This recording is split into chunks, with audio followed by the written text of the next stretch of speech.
அன்பானவர்களே, அன்பு வணக்கம். இறந்தவரின் வேண்டுதலை நிறைவேற்றுங்கள். என்ன, இறந்தவருக்கு வேண்டுதல் இருக்குதா? அவங்க தான் இறந்துட்டாங்களே, இப்ப அவங்க என்ன கோரிக்கைகள் வைப்பாங்க, என்ன வேண்டுவாங்க நீங்க கேட்கலாம்.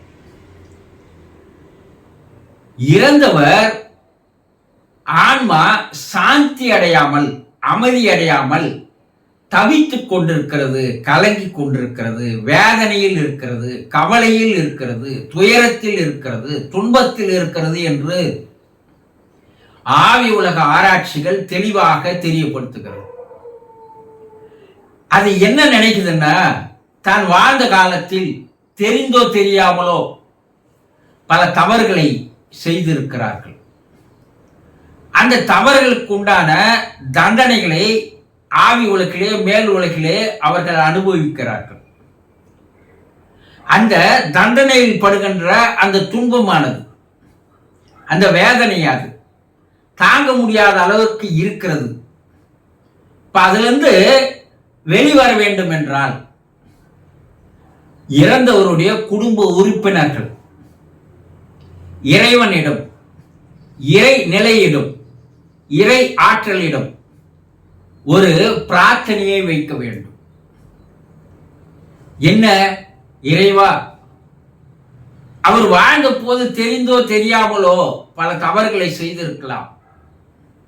அது பாவங்களாக மாறி இருக்கலாம்.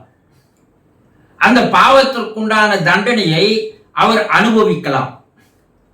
அதனால் அவருடைய ஆத்மாவானது சாந்தி அடையாமல் தத்தளித்துக் கொண்டிருக்கலாம். ஆகவே தயவு செய்து இறைவா, அந்த பெரும் துன்பத்திலிருந்து, பெரும் வேதனையிலிருந்து அவரை நீங்கள் காப்பாற்ற வேண்டும். அவருக்கு அந்த துன்பமோ வேதனையோ தெரியாத ஒரு நிலையை அவருக்கு நீங்கள் தர வேண்டும். நாங்கள் வைக்கின்ற கோரிக்கை, நாங்கள் வைக்கின்ற வேண்டுதல்கள், பிரார்த்தனைகள், அவர்கள் ஆன்மா சாந்தி அடையணும், அவர்கள் ஆன்மா அமைதி அடையணும், அவர்கள் அந்த இக்கட்டான சூழ்நிலையிலிருந்து வெளிவரணும். அதற்கு உங்களை விட்டால் வேறு யாரும் இல்லை. உங்களால் தான் அவர்களை காப்பாற்ற முடியும். நீங்கள் மனது வைத்தால் அங்கு நடக்கும். ஆகவே தயவு செய்து அந்த ஆன்மா அமைதியடைய, சாந்தி அடைய, அந்த வேதனையிலிருந்து, துன்பத்திலிருந்து விடுபட ஒரு வழிகாட்டுங்கள் என்று நீங்கள் நாள்தோறும் 2 வேளை நீங்கள் வேண்டி வந்தால் அந்த நிலையிலிருந்து அவர்கள் ஆன்மா சாந்தி அடையும், அமைதி அடையும். அதைத்தான் அங்க இருக்கிறவங்க உங்ககிட்ட வேண்டாங்க. எனக்காக நீங்கள் இறைவனிடம் வேண்டி பிரார்த்தனை செய்து என்னை இந்த இக்கட்டான நிலையிலிருந்து என்னை விடுவியுங்கள் என்று அவங்க குடும்ப உறுப்பினர்களிடம் அவர்கள் வேண்டுகிறார்கள். அது உங்களுக்கு கேட்காது, அவர்களுடைய குரல் உங்களுக்கு கேட்காது.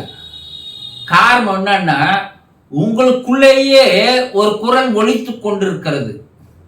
அந்த குரலையே உங்களால கேட்க முடியல. அந்த ஆன்மாவின் குரலை உங்களால் உணர்ந்து கொள்ள முடியல. உங்க ஆன்மாவினுடைய குரலையே உங்களால் கேட்க முடியவில்லை. அப்போ எங்கேயோ இருக்கின்ற அந்த ஆன்மாவினுடைய குரலை எப்படி கேட்க முடியும்? ஆனா ஆவி உலக ஆராய்ச்சியாளர்கள் கண்டுபிடித்து கூறுவது என்னவென்றால், ஒரு குடும்பத்தில் இறந்து போன அந்த ஆன்மா மேல் உலகிலே, ஆவி உலகிலே துன்ப சூழ்நிலையில் சிக்கி வேதனை அடைகிறது. அது என்ன வேண்டுதுன்னா, தன்னுடைய குடும்ப உறுப்பினர்களிடம் என்னை இந்த இக்கட்டான சூழ்நிலையிலிருந்து விடுவிக்க தயவு செய்து நீங்கள் இறைநிலையிடம் பிரார்த்தனை செய்யுங்கள் என்று வேண்டுகிறது என்பதை கண்டுபிடித்து கூறியிருக்கிறார்கள். அங்க இருக்கிற உயர்நிலை ஆன்மாக்கள் என்ன சொல்லுது? குடும்ப உறுப்பினர்களாக நீங்கள் நாள்தோறும் இறைவனிடம், இறைநிலையிடம் பிரார்த்தனை செய்தால் குறுகிய காலத்தில் அவர் அந்த பெருந்துன்பத்திலிருந்து விடுவிக்கப்படுகிறார் என்று உயர்நிலை ஆன்மாக்களும் கூறுகிறது. ஆகவே நீங்க செய்ய வேண்டியது என்னன்னா, இறந்தவரினுடைய வேண்டுதல், அதை நீங்கள் இறைவனிடம் பிரார்த்தனைகளாக நாள்தோறும் 2 வேளை அவருக்காக நீங்கள் செய்து வந்தால் அந்த ஆன்மா அமைதி அடையும், சாந்தி அடையும் என்பதை புரிந்து கொள்ளுங்கள். அவருக்கு நீங்கள் செய்கின்ற ஒரே நன்றி கடன் இதுதான் என்பதை மறந்து விடாதீர்கள். புரிந்து கொண்டீர்களா? சந்தோஷம்.